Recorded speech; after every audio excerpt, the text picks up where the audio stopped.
온 마음을 다해 주님을 찬양합니다. 그 선한 힘에 고요히 감사하여 그 놀라운 평화를 누리며 나 예수님과 함께 걸어가네. 나 성령님과 새 날을 여네. 지나가 넘을 어둠의 날들이 무겁게 내 영혼 짓눌러도 오 주여 우릴 외면치 마시고 약속의 구원을 이루소서. 우리 함께 고백합니다. 그 선한 능력 우릴 감사시니 믿음으로 일어나를 기대하네. 주 언제나 우리와 함께 계셔. 하루 또 하루가 늘 새로워. 함께 고백합니다. 주께서 밝히신 작은 불꽃이 우리의 삶 어둠을 헤치고 타오르네. 그 빛에 우리 모두 하나 되어 온 세상을 비추게 하소서. 이 고요함이 깊이 번져갈 때 저 가슴 벅찬 노래 들리네. 다시 하나가 되게 이끄소서. 주님의 빛이 빛나느니라. 그 선한 능력을 믿음으로 일어나를 기대하네. 주 언제나 우리와 함께 계셔. 하루 또 하루가 늘 새로워. 우리 목소리 함께 주님을 찬양합니다. 그 선한 능력 우릴 감사시니 믿음으로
이제 우리 함께 오늘의 말씀을 같이 읽겠습니다.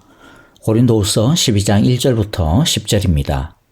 자랑함이 나에게 이로울 것은 없으나 이미 말이 나왔으니 주님께서 보여주신 환상들과 계시들을 말할까 합니다. 나는 그리스도를 믿는 사람 하나를 알고 있습니다. 그는 14년 전에 셋째 하늘에까지 이끌려 올라갔습니다. 그때에 그가 몸 안에 있었는지 몸 밖에 있었는지 나는 알지 못하지만 하나님께서는 아십니다. 나는 이 사람을 압니다. 그가 몸을 입은 채 그렇게 했는지 몸을 떠나서 그렇게 했는지를 나는 알지 못하지만 하나님께서는 아십니다. 이 사람이 낙원에 이끌려 올라가서 말로 표현할 수도 없고 사람이 말해서도 안 되는 말씀을 들었습니다. 나는 이런 사람을 자랑하려고 합니다. 그러나 나 자신을 두고서는 내 약점밖에 자랑하지 않겠습니다. 내가 자랑하려 하더라도 진실을 말할 터이므로 어리석은 사람이 되지는 않을 것입니다. 그러나 자랑은 삼가겠습니다. 그것은 사람들이 내게서 보거나 들은 것 이상으로 나를 평가하지 않게 하려는 것입니다. 내가 받은 엄청난 계시들 때문에 사람들이 나를 과대평가할런지도 모릅니다. 그러므로 내가 교만하게 되지 못하도록 하나님께서 내 몸에 가시를 주셨습니다. 그것은 사탄의 하수인이라고 할 수 있는데 그것으로 나를 치셔서 나로 하여금 교만해지지 못하게 하시려는 것이었습니다. 나는 이것을 내게서 떠나게 해달라고 주님께 3번이나 간청하였습니다. 그러나 주님께서는 내게 이렇게 말씀하셨습니다. 내 은혜가 내게 족하다. 내 능력은 약한 데서 완전하게 된다. 그러므로 그리스도의 능력이 내게 머무르게 하기 위하여 나는 더욱더 기쁜 마음으로 내 약점들을 자랑하려고 합니다. 그러므로 나는 그리스도를 위하여 병약함과 모욕과 궁핍과 박해와 곤란을 겪는 것을 기뻐합니다. 내가 약할 그때에 오히려 내가 강하기 때문입니다. 자, 바울은 계속해서 어리석은 자랑을 늘어놓는 거짓 사도들을 그리고 그것에 혹하고 넘어간 고린도 교회 성도들을 꾸짖고 있습니다. 이번에는 영적인 자랑입니다. 거짓 사도들은 자신들이 엄청난 환상과 계시들을 가지고 있다라고 자랑하였습니다. 그것으로서 자신들이 바울보다도 훨씬 더 영빨이 센 사람들이다라는 것을 자랑하였던 거죠. 고린도 교회 성도들은 원래가 영적인 은사가 풍성했습니다. 바울도 그것을 인정할 정도였습니다. 이렇게 영적인 은사에 관심이 많은 교회여서 그런지 이들은 거짓 사도들이 늘어놓는 자랑에 걸려들고 말았습니다. 여기에 대해 바울은 자신이 받은 환상과 계시에 대해 하나의 예를 들읍니다. 2절에 보면 나는 그리스도를 믿는 사람 하나를 알고 있습니다 라고 하는데 믿는 사람 하나, 이것은 사실 바울 자신을 말합니다. 바울은 스스로를 제3자로 칭함으로써 어떻게든 자신을 좀 감추어 보려고, 낮추어 보려고 애쓰고 있습니다. 바울이 경험했던 것이 무엇이죠? 2절부터 보니까 그는 14년 전에 셋째 하늘에까지 이끌려 올라갔습니다. 그때에 그가 몸 안에 있었는지 몸 밖에 있었는지 나는 알지 못하지만 하나님께서는 아십니다.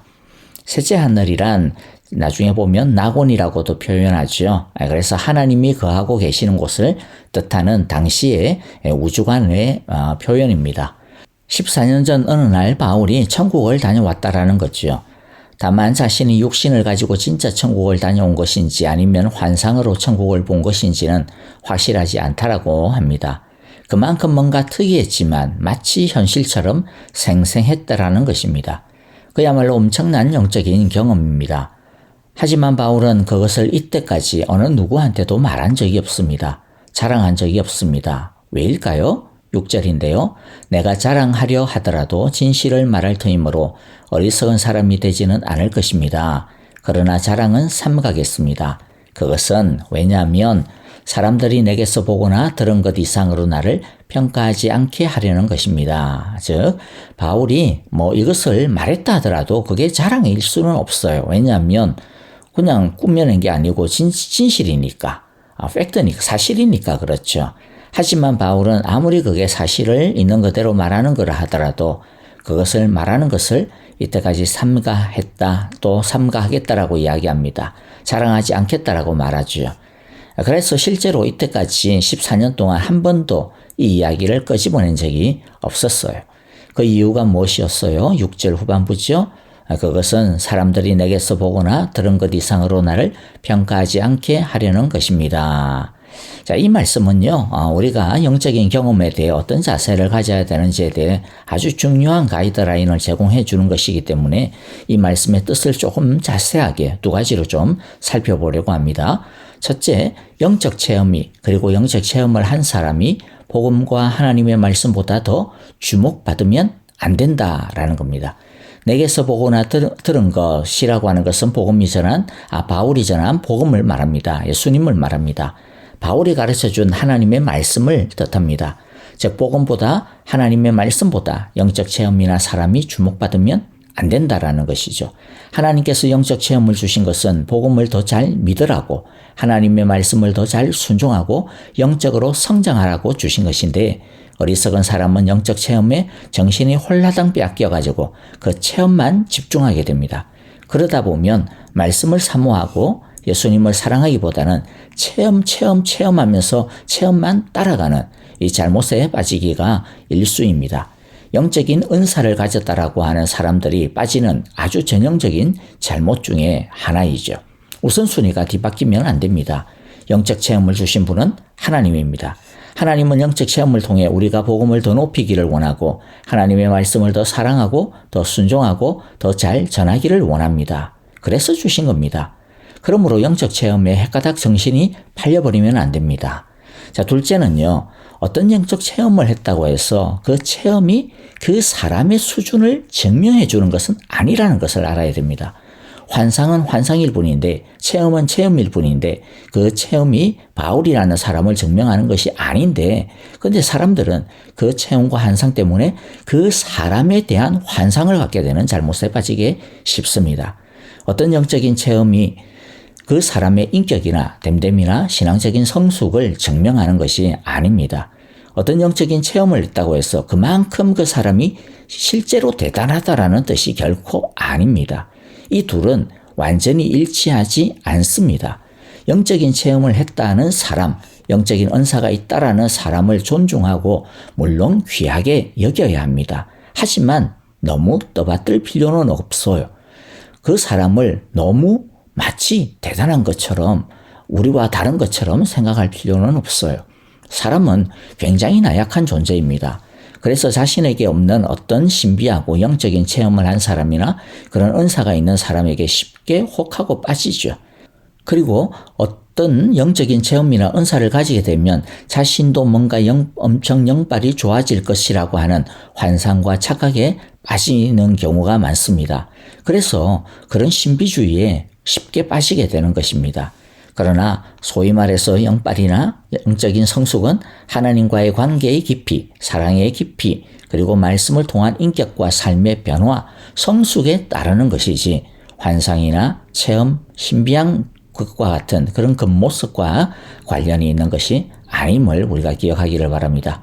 그러므로 진정 강한 영빨을 갖고 싶습니까? 그렇다면 하나님과 인격적인 관계를 깊이 가지시기 바랍니다. 하나님의 말씀에 순종하여 성령의 열매가 잘 익어가는 예수님을 닮는 성숙한 인격과 삶의 변화를 이루시면 됩니다.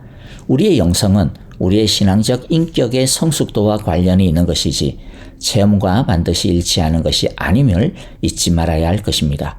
그러므로 진짜 우리가 추구해야 할 것은 하나님과의 관계, 신앙적인 인격의 성숙임을 놓치지 말기를 간절히 바라고 기도합니다. 바울은 자신이 받은 체험과 계시가 얼마나 귀하고 또 무거운 것인지를 너무나도 잘 알고 있었습니다.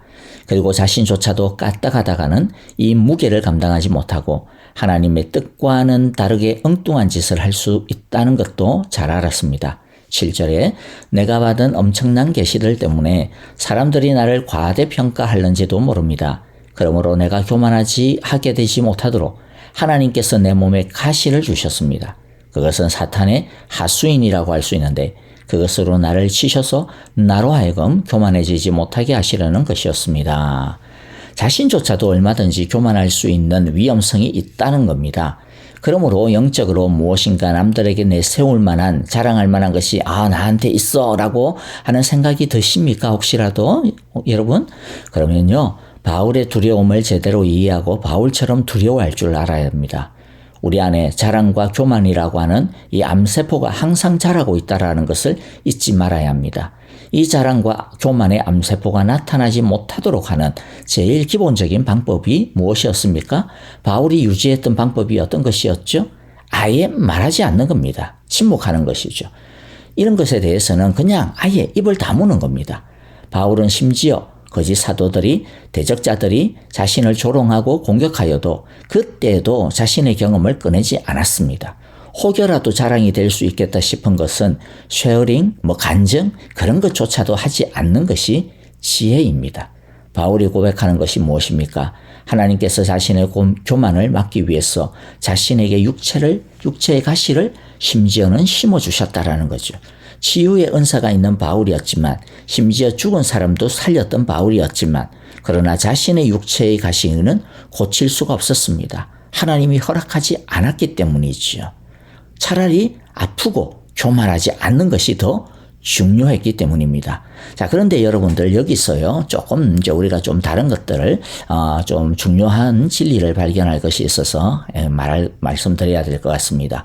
자, 하나는 은사를 가지고 있다고 해서 자신이 그런 사람이 된 것은 아니라는 것을 아셔야 합니다. 병 고치는 은사를 가지고 있다고 해서 자기가 마음만 먹으면 얼마든지 병을 고칠 수 있게 된 그런 사람 자체로 변화된 것이 아니라는 거죠. 은사의 효력은 하나님이 허락하셔야 합니다. 어떤 사람들을 보면 자신이 은사를 가지고 있기 때문에 마치 자기는 언제든지 자기가 마음만 먹으면 그 은사를 발휘할 수 있는 것처럼 그렇게 하는데요. 그게 교만이고 영적인 무지입니다. 은사는 우리가 가진 힘이, 우리가 가진 존재가 아닙니다. 은사는 하나님이 허락할 때만 나타날 수 있는 하나님의 선물입니다. 우리가 하고 싶다고 해서 할 수 있는 것이 아니라 하나님의 뜻과 목적에 따라 사용할 뿐입니다. 그러므로 철저하게 하나님 아래에 엎드려야 합니다. 하나님이 하시면 하는 거고 허락하지 않으면 할 수 없고 멈추어야 합니다.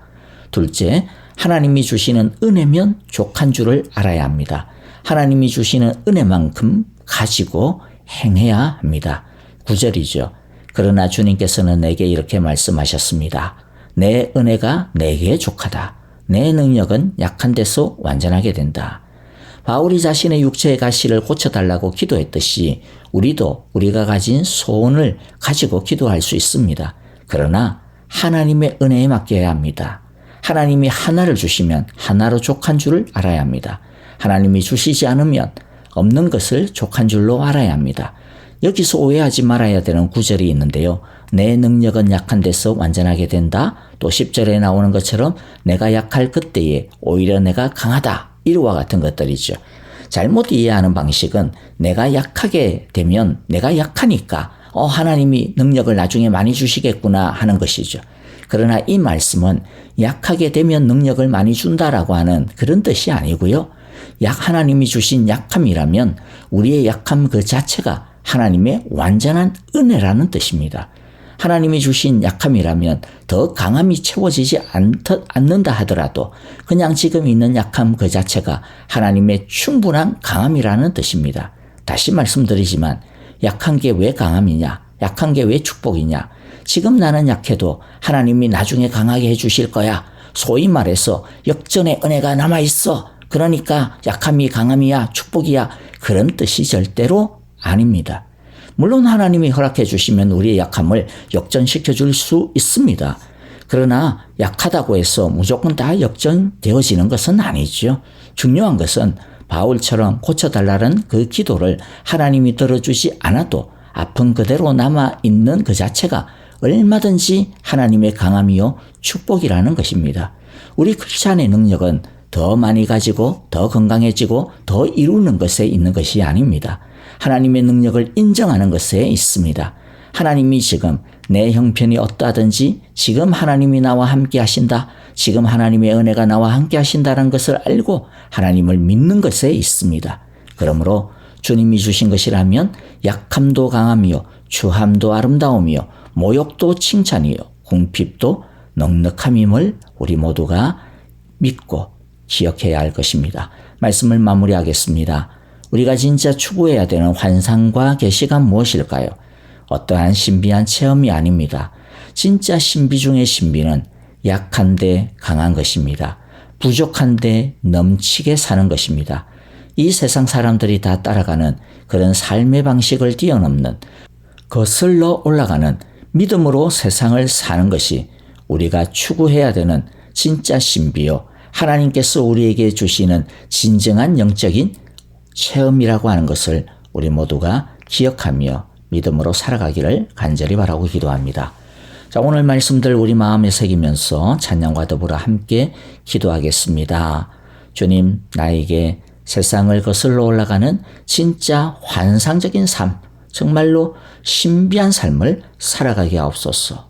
약해도 강한 줄 알고 약해도 족한 줄 알고 하나님의 은혜 안에서 감사하며 살게 하소서라고 우리 함께 기도합시다.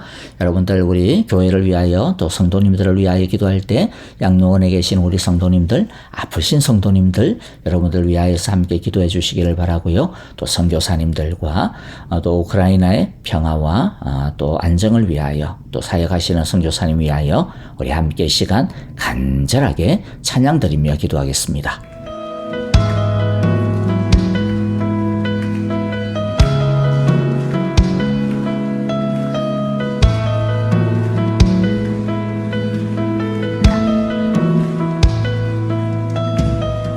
내게로부터 눈을 들어 주를 보기 시작할 때 주의 일을 보겠네. 내 작은 마음 돌이키사 하늘에 꿈꾸게 하네. 주님을 볼 때 내게로부터 눈을 들어 주를 보기 시작할 때 주의 일을 보겠네. 내 작은 마음 돌이키사 하늘에 꿈꾸게 하네. 주님을 볼 때 모든 시선을 주님께 드리고 살아계신 하나님을 느낄 때 내 삶은 주의 역사가 되고 하나님이 일하기 시작하네.